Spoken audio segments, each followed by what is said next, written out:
Ողջույն սիրելի հետևորդներ, ԱՄՆ գլխավոր լուրերի այս թողարկմանը դիտեք։ Թրամփի վարչակազմը հետաքննություն է սկսել Կալիֆոռնիայի կրթության դեպարտամենտի դեմ։ Նահանգի օրենքը թույլ է տալիս դպրոցներին թաքցնել երեխաների սեռային ինքնության փոփոխության մասին տվյալները ծնողներից առանց նրանց համաձայնության։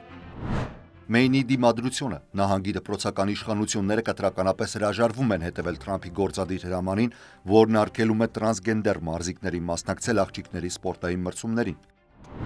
Ներխուժում Սպիտակ տան տարածք գաղտնի ծառայության աշխատակիցները արագ արձագանքել են եւ վերջինիս բարեհաջող հանձնել ծնողներին։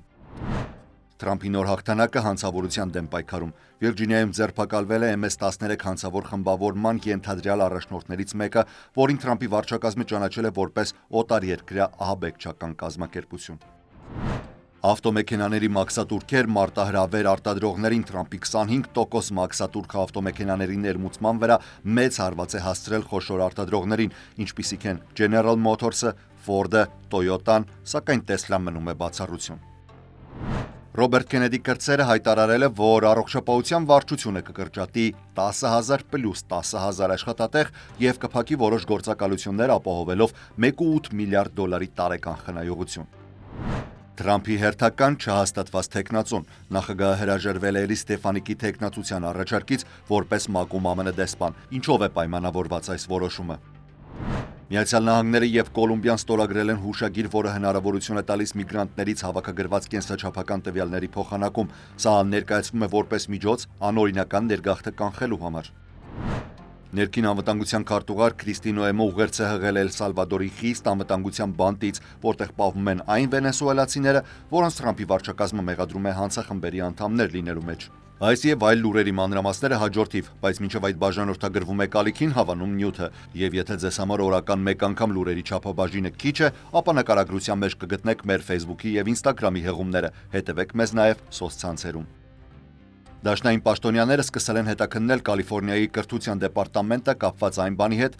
որ ըստ լուրերի մանկական սեռային ինքնության փոփոխության մասին տվյալները թաքցվում են ծնողներից նահանգային օրենքի պատճառով։ Նախորդ տարի նահանգապետ Գևին Նյուսոմը ստորագրեց AB 1955 օրենքը, որը արգելում է դպրոցական շրջաններին պահանջել, որ աշխատակիցները ծնողներին տեղեկացնեն իրենց երեխայի սեռի ինքնության փոփոխության մասին։ Օրենքը ստորագրվել է այն բանից հետո, երբ որոշ դպրոցական շրջաններ ընդունել էին քաղաքականություն, որը պարտադրում էր աշխատակիցներին հայտնել ծնողներին սեռային ինքնության փոփոխության մասին։ Օրենքն ուժի մեջ է մտել այս տարվա հունվարի 1-ից։ Հանթինգթոն Բիչը դատի է տվել Կալիֆոռնիայի սեռային ինքնության ծանուցման օրենքի դեմ։ Պաշտոնյաները պնդում են, որ AB 1955-ը հակասում է ընտանեկան կրթության իրավունքների գաղտնիության ակտին, որը ծնողներին տալիս է իրենց երեխաների կրթական տվյալներին հասանելիության իրավունք, այդ տվյալների ուղղումների պահանջների իրավունք եւ կրթական գրառումներից անձնական տվյալների բացահայտման նկատմամբ վերահսկման իրավունք։ Կրթության նախարար Լինդա Մակմահոնը հայտարարության մեջ նշել է. ուսուցիչներն ու դպրոցական խորհուրդները չպետք է զբաղվեն այն անչափահասներին, ովքեր իրենց խնամքի տակ են, խորհուրդներ տալով նրանց սեռական ինքնության եւ հոգեկան առողջության վերաբերյալ կարեւոր որոշումների մասին։ Այդ պատասխանատվությունն ու իրավունքը պատկանում է միայն ծնողներին կամ վստահելի հարազատներին։ Այն ոչ միայն անբարոյական է, այլև հնարավոր է հակասի դաշնային օրենքների։ Եթե Կալիֆոռնիայի դպրոցները թաքցնեն ուսանողների բարեկեցության վերաբերյալ կարևոր տեղեկությունները ծնողներից եւ կամ խնամակալներից։ Նյուսոմի մամուլի գրասենյակը X հարթակում տեղադրել է հայտարարություն շեշտելով, որ ծնողները շարունակաբար ունենում են իրենց երեխայի կրթական գրառումների ամբողջական եւ երաշխավորված հասանելիություն, ինչպես պահանջում է դաշնային օրենքը։ Եթե հետաքննությունը պարզի, որ այդուամենայնիվ նահանգում գաղտնի է պահվում նման տեղեկատվությունը ծնողներից, ապա դա կարող է հանգեցնել կրթական հաստատությունների դաշնային ֆինանսավորման դադարեցմանը եւ դատական գործընթացների։ Մեյնի դպրոցական իշխանությունները հայտարարել են, որ չեն համաձայնվի նախագահ Դոնալդ Թրամփի վարչակազմի առաջարկած համաձայնագրին, որն արգելում է տրանսգենդեր մարզիկների մասնակցել աղջիկների սպորտային մրցումների։ Առողջապահության եւ մարդու ծառայությունների վարչությունն այս ամսվա սկզբին հայտարարեց, որ Մեյնի կրթության վարչությունը, Մեյնի տնօրենների ասոցիացիան եւ մի միջնակարգ դպրոց խախտում են Title 9 օրենքը, քանի որ թույլ են տալիս տրանսգենդեր մարզիկների մասնակցությունը։ Դաշնային քննությունը սկսվել է Թրամփի եւ Մեյնի դեմոկրատ նահանգապետ Ջանետ Միլզի միջև տեղի ունեցած ստացած հրապարակային վեճից հետո։ Առողջապահության վարչությունը հաստատություններին 10 օր ժամանակ էր տվել խնդիրը կարգավորելու, տրանսգենդեր մարզիկների մասնակցությունն արգելելու կամավոր համաձայնության գալու համար։ Մեյնի տնօրենների ասոցիացիան հայտարարել է, որ չեն հետևի այդ համաձայնագրին, փոխարենը շարունակելու են հետևել նահանգային օրենքին եւ Մեյնի մարդու իրավունքների ակտին։ Նահանգ այս որոշմամբ կարող է կանգնել դաշնային ֆինանսավորման դադարեցման առջև եւ կհետապնդվի արդարադատության նախարարության կողմից։ Սպիտակ տան տարածք են ներխուժել, ինչին արագ արձագանքել են գաղտնի ծառայության աշխատակիցները, սակայն ներխուժողն ընդամենը մի փոքրիկ էր, որը կարողացել էր անցնել Սպիտակ տան ցանկապատի միջով։ Գաղտնի ծառայության խոսնակ Կենթոնի Գուգլիելմին հայտնել է, որ երեխային շատ արագ վերադարձրել են ծնողներին։ 2023 թվականի ապրիլին մեկ այլ փոքրիկ էր նույն կերպ անցել մետաղյա ցանկապատի միջով եւ ինչպես այս դեպքում վերադարձվել ծնողներին։ Գլխավոր դատախազ Փեմ Բոնդին հայտարարել է, որ MS-13 հանցավոր խմբավորման ենթադրյալ առաջնորդ է ձերբակալվել Վիրջինիայում։ Բոնդին նշել է, որ 24-ամյա տղամարդը, որի անունը չեն հրապարակում, համարվում է MS-13-ի 3 գլխավոր առաջնորդներից մեկը Միացյալ Նահանգներում։ Նա ասել է, որ այս գործողությունը մեծ հաղթանակ է Թրամփի վարչակազմի համար։ Բոնդին նաև նշել է, որ նա ապօրինի էր ապրում Միացյալ Նահանգներում։ Վարչակազմը ձերբակալությունը ներկայացնում է որպես նախընտրական խոստումները կատարելու ջանքերի մաս, ապօրինի ներգաղթը վերացնելու եւ հանցավոր խմբավորումները ոչնչացնելու ուղղությամբ։ MS-13 խմբավորումը, որը հայտնի է նաև որպես Մարա Սալվատրուչա, նախորդ ամիս Թրամփի կողմից ճանաչվեց որպես օտարերկրյա ահաբեկչական կազմակերպություն 8 լատինաամերիկյան խմբավորումների շարքում։ Մենք ցանկանում ենք, որ մեր փողոցները դառնան ավելի անվտանգ, ասել է Բոնդին լրագրողներին։ Մենք ցանկանում ենք, որ մեր դպրոցները լինեն ավելի անվտանգ։ Մենք ցանկանում ենք, որ ձեր թաղամասերը լինեն ավելի անվտանգ։ Այս մարդը ապրում էր հենց ձեր կողքին, բայց այլևս ոչ։ Սպիտակ տան մամուլի քարտուղար Քերալայն Լևիթը ձերբակալությունը որակել է որպես լավ օր երկրի համար։ Ավտոմոբիլաշինական խոշոր ընկերությունների բաժնետոմսերը անկում են ապրել Թրամփի ավտոմեքենաների ներմուծան 25% մաքսատուրքեր սահմանելու հայտարարությունից հետո։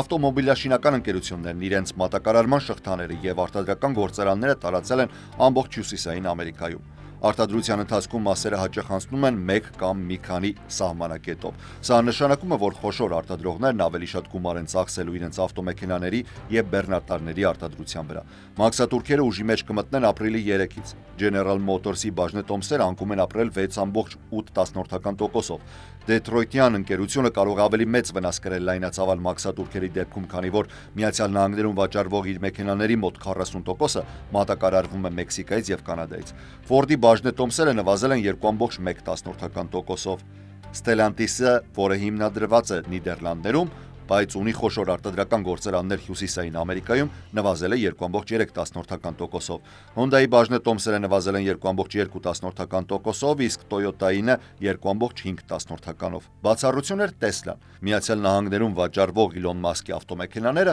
արտադրվում են տեղում։ Նրա բաժնետոմսերը բարձրացել են ավելի քան 3%-ով։ Ավտոմասերի մատակարարներն էլ են կորուստներ ունեցել։ Ավտոլիվը նվազել է 3.7%-ով, Ապտիվը 5.7%-ով, իսկ Կենտեքսը 2.3%-ով։ Սպառողներն արդեն բախվում են ավտոմեքենաների գրեթե ռեկորդային բարձր գներին։ Նոր ավտոմեքենաների միջին գինը 2025 թվականի փետրվարի դրությամբ կազմել է $48,039։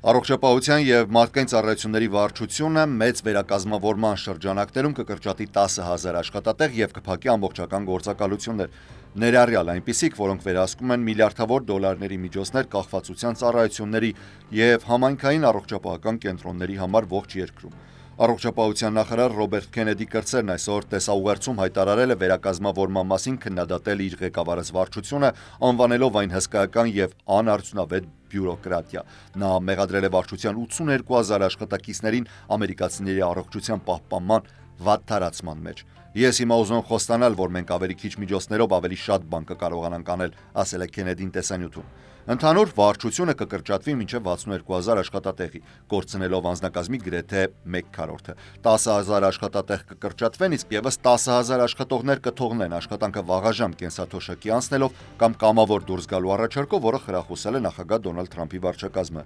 FDA-ում 3,500 աշխատատեղ կկրճատվի, որը ստուգում եւ սահմանում է դեղամիջոցների, բժշկական սարքերի եւ սննդի անվտանգության ստանդարտները։ CDC-ում 2,400 աշխատատեղ, որը վերահսկում է վարակիչ հիվանդությունների բռնկումները եւ աշխատում է հանրային առողջապահական գործակալությունների հետ։ NIH-ում 1200 աշխատատեղ, որը համաշխարհային հանրային առողջապահության առաջատար հետազոտական մարմին է, եւ CMS-ում 300 աշխատատեղ, որը վերահսկում է Affordable Care Act-ի շուկան, Medicare-ը եւ Medicaid-ը։ Թրամփի հերթական տապալված թեկնածուն։ Նախագահն այսօր հայտարարել է, որ հրաժարվում է Էլի Ստեֆանիկի թեկնածությունը ՄԱԿ-ում ԱՄՆ դեսպանի պաշտոնում առաջադրելուց։ Սա անսպասելի շրջադարձ էր նրա վարչակազմի համար, քանի որ նրա հաստատման գործընթացը հետաձգվել էր այն մտավախության պատճառով, որ ներկայացուցիչների պալատում հանրապետականների մանդատները շատ քիչ տարբերությամբ էին։ Թրամփը իր հայտարարությունը տարածել է Truth Social հարթակում, նշելով, որ կարևոր է պահպանել ներկայացուցիչների պալատում հանրապետականների բոլոր տեղերը։ Հաշվի առնելով, որ Ֆլորիդայում նախատեսված էին 2 հատուկ ընտրություններ այնպիսի շրջաններում, որտեղ Թրամփը հեշտությամբ հաղթել էր 2024-ին, այդ թափուր տեղերը հանրապետականները կարող են լրացնել, բայց նաև թույլ կտար դա Ստեֆանիկին վերջապես հրաժարվել ներկայացուցիչների պալատում իր պաշտոնից ու հանրապետականներին ավելի մեծ տարածություն տրամադրել օրենսդրական հարցերի անցկացման համար կոնգրեսում։ Սակայն Փենսիլվանիայում նահանգային սենատի հատուկ ընտրությունում դեմոկրատների անսպասելի հաղթանակը հանրապետականներին ստիպել է վերանայել իրավիճակը։ Ստեֆանիկը Թրամփի վարչակազմի 4-րդ թեկնածուն է, որը չի կարողացել անցնել հաստատման գործընթացը։ Նախկինում ներկայացուցիչների պալատի նախկին անդամ Մեթ Գեյթսը հրաժարվել էր գլխավոր դատախազի պաշտոնի համար պայքարից։ Չադ Քրոնիստերը դեղերի դեմ պայքարի վարչության ղեկավարի պաշտոնի համար եւ Ֆլորիդայից նախկին կոնգրեսական դոկտոր Դեյվիդ Ուելտոնը դուրս էր մնացել հիվանդությունների վերահսկման եւ կանխարգելման կենտրոնի ղեկավարի պաշտոնի համար առաջադրվելուց։ Միացյալ Նահանգներն ու Կոլումբիան Բոգոտայում ստորագրել են փոխըմբռնման հուշագիր, որը ճանապարհ կհարթի երկու երկրների միջև միգրանտներից հավաքագրված կենսաչափական տվյալների փոխանակման համար։ Ներքին անվտանգության քարտուղար Քրիստին Նոեմը համաձայնագիրը բնութագրել է որպես քայլ անօրինական ներգաղթի դեմ պայքարի ուղղությամբ երկու երկրներում։ Նա հատկապես ընդգծեց դրա առավելությունները Կոլումբիայի համար, որը հաճախ դառնում է հարևան Վենեսուելայից տնտեսական ճգնաժամից եւ քաղաքական հալածանքներից փախչող միգրանտների ու փախստականների նշանակետ։ Ստորագրման արարողության ժամանակ Կոլումբիայի արտգործնախարար Լաուրա Սարաբյան այնուամենայնիվ ընդգծել է, որ իր երկիրը պահանջում է, որ կոլումբիացի միգրանտների նկատմամբ հարգանք ցուցաբերվի։ Նա նշել է, որ իրենց ստորագրած հուշագիրը կպարունակի հստակ իրատեսական միջոցառումներ, որոնք կապահովեն, որ միգրանտների մարդու իրավունքներն ու արժանապատվությունը պաշտպանվեն։